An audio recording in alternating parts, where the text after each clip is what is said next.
Yeah. He's old, but as Lee Radford says, he hits players with a sound that nobody else gets. Yeah. He is pretty granite built, isn't he? We can start with Fanua in the centre and shift Griff to the second row. You've just got so many big bodies that there's options, isn't there? I just think you're going to be slightly better than them, and that's why I've gone you guys by one. Final game of the weekend, also Sunday at 3 o'clock, is Wakefield versus Warrington. I've gone for a large Warrington win here. I've actually gone for Warrington by 28. Yeah, it's the only one of the week-off sides that I'm not tipping to win is Wakefield. I just think that the squad's too decimated at the moment. I've gone wire by. I think I've gone wire by 16 because I'm expecting it to be like, even if it's not called off weather, it's still expecting it to not be great weather, which might hamper the like super offloading game that Wire have been playing this season to an extent.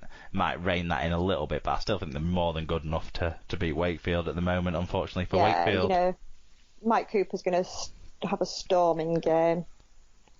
Your mate Mike. My mate Mike. Into the Championship then, game of the week we picked out Widnes versus London because, hey, why not pick two of the sides that have started 2 from 2? London kind of gave themselves a bit of a mountain to climb in that second half, and they did it pretty comfortably in the end against Whitehaven, whereas Widnes have been fairly comfortable throughout both of their 2 games that they've played so far. Maybe a little bit surprisingly so, although they've not played any of the top sides. So how do you think Widnes are going to fare against one of the better sides? I've gone for Widnes by 6. Getting rid of the top sides, but then London really struggled to get over the line, didn't they? And so, I mean, I know in the end it was a lot more comfortable, but for a long time it was very nip and tuck. If London can play without as many errors as they made at the weekend, I think they should be strong enough to overcome what is still a relatively young, relatively put together Widnes side, but should be an interesting game. I'll go London narrowly by 4. League One starts this week, and we've picked out one of the sides that impressed against one of the amateur sides in the the community sides in the cup last week, and one of the sides that failed to impress, that flattered to deceive against one of the community sides. So it's North Wales versus Doncaster. I think this could be a big marker if North Wales can kind of play to the level and a step up from that level, I suppose, as well, that they played to last week in the Cup. They might give Doncaster a run for the money at this the way Doncaster have been going. Yeah, potentially. I've gone for Doncaster by 6. Yeah. I'm going to go North Wales by 2. There you go. Okay. In the Challenge Cup as well, all them rearranged fixtures, the 2 of the potentially leading teams in League One go against each other, Keighley versus Newcastle, so we'll pick that out as the game of the week there. Make sure you get all your fan views in on all of those games, the ones that you've seen, listened to on the radio, followed along on Twitter, whatever, however you followed games. If you want to give us your views on the action, then please get them into us on the Google Forms each and every week, and we'll talk through them with great joy. Okay, that's pretty much it, kind of thankfully, because my throat is really starting to strain now. All we've got is a quick wrap-up quiz, and then we'll say farewell for the 248th, is that right, time? Yeah.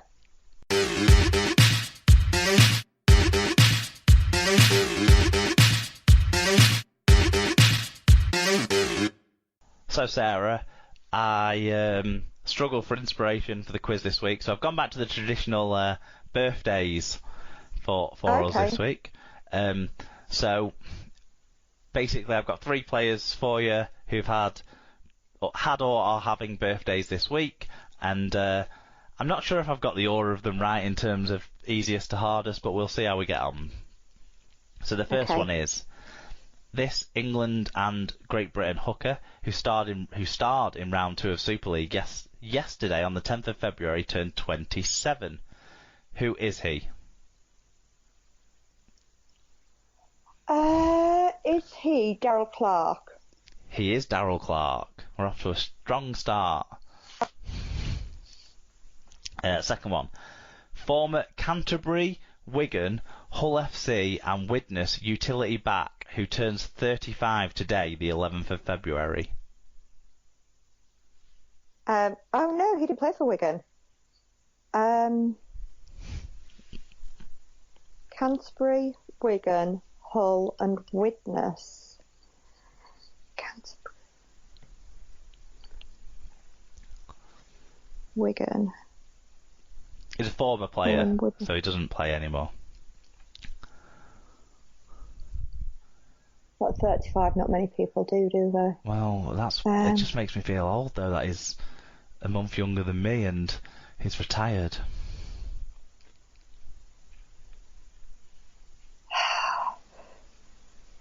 Utility bag. I'm trying to think. This is just a dramatic pause for people at home. I'm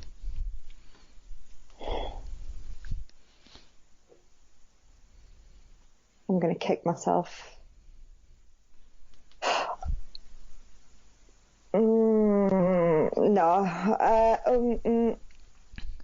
No, you're going to have to tell me. Cameron Phelps. Yeah, I wouldn't have got him, actually, as long as we'd gone. I think he was only with you guys for 1 year, wasn't he? Yeah, and I think it was around my, childbearing years. Ah, okay. I missed him. He came over to us back end of us being shy and was around still when we started becoming good again. And then he went to you. Was that the late 80s? No, the late noughts and early teens of this century. Okay. My children were born 08, 09 and 12, you know. I don't remember much about those years. So it might have been 12 when he was with you, yeah. Yeah, that was Anna. Okay. Turning 43 tomorrow, the 12th of February, who is this New South Wales representative fullback who won an NRL title with West Tigers before winning Man of Steel at Huddersfield and a Challenge Cup with Warrington? He's 43. Mm-hmm. So he's retired. Mm-hmm. Although he did play on longer than 35. New South Wales fullback, Huddersfield. What did he do at Huddersfield? Just play? He won the Man of Steel whilst he was at Huddersfield. Then went to Warrington and won a Challenge Cup whilst he was there.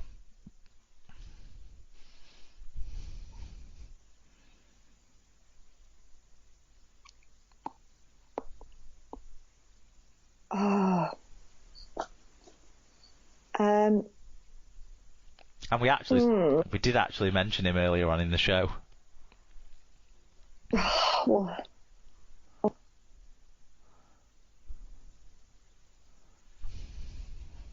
No, I can't think of his name. Brett Hodgson. Ugliest player in rugby. Oh no, that's Brett Dallas that's the ugliest player in rugby. Well, yeah, he's going to look even uglier when he's in prison or whatever's going to happen to him after he went on his weird shoplifting spree. Poor fella. He's going through it, is Brett Dallas. But Brett Hodgson, hopefully, he's still getting on with his coaching career because he was promising, weren't he, when he was at Widnes under Dennis Betts, sort of turning their attack around that year. Okay, do you have any other things to tell us about that's been going on, Sarah, and any recommendations and that sort of stuff? So, in terms of future recommendations, Luke is going to be in a film about the triple trawler tragedy in 1960 something or other. So that's quite exciting. That's very exciting. So, tell us more. What's this film sort of?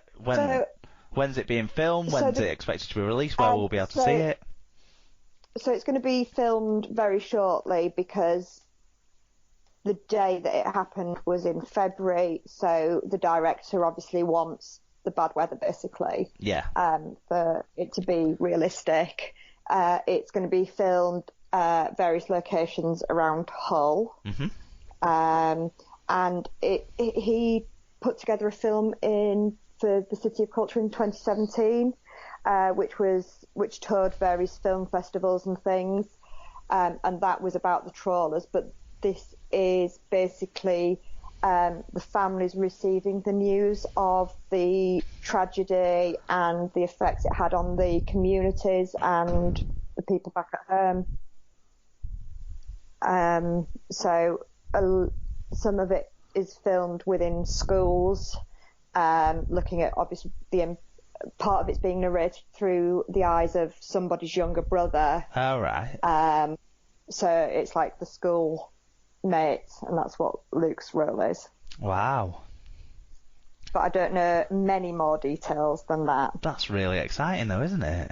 I bet he's buzzing. He's really excited about it. Star of stage on screen, we can say then. Yeah. My SLP recommends was the other week I went to the theatre to see Beautiful, which was the Carole King musical. I don't know if you know much about Carole King. No.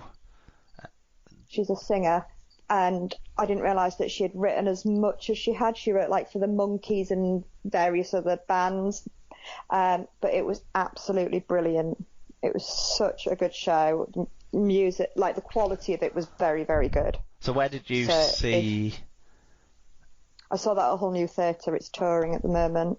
So I'm sure people can get on the websites and find out if it's coming to a city or town near them soon. Then that's a strong recommendation. You don't need to leave your couch for my recommendation. Curb Your Enthusiasm's back after a 3-year break, I think, and back then it was a recommendation because it was back, and it's being recommended by me again. It's back. The episode's just finished. We're just about to finish recording, so at least I'll have that to watch when I'm probably coughing myself awake in the middle of the night again.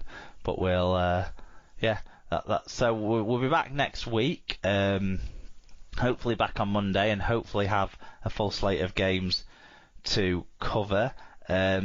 We actually will have another Tuesday show coming up soon, because the weekend after the World Club Challenge we want to get St Helens fan David involved in the show, because we want to have someone with a bias. Yeah, someone who's involved in that game. We always want fans who are part of the big occasions, don't we, Sarah, to be part of the show. You made your debut on the show as such a fan from when Hull FC lifted the Challenge Cup. 2016. Yeah, and I think you did you join us midway through your birthday party, or was that the year after? Yeah, I think actually birth years I did it. Yeah, see, my commitment to the show even before I co-hosted. Well, that was why back in those days when you were eligible, you were a listener of the year. I was, yeah, back in the day. So.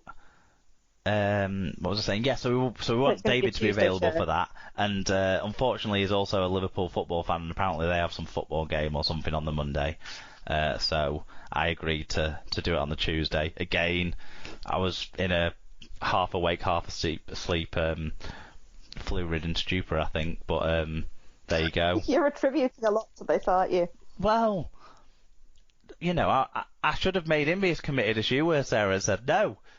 Don't go to your stupid football game. But anyway, no, like I say, David's our resident St Helens fan, isn't he, really?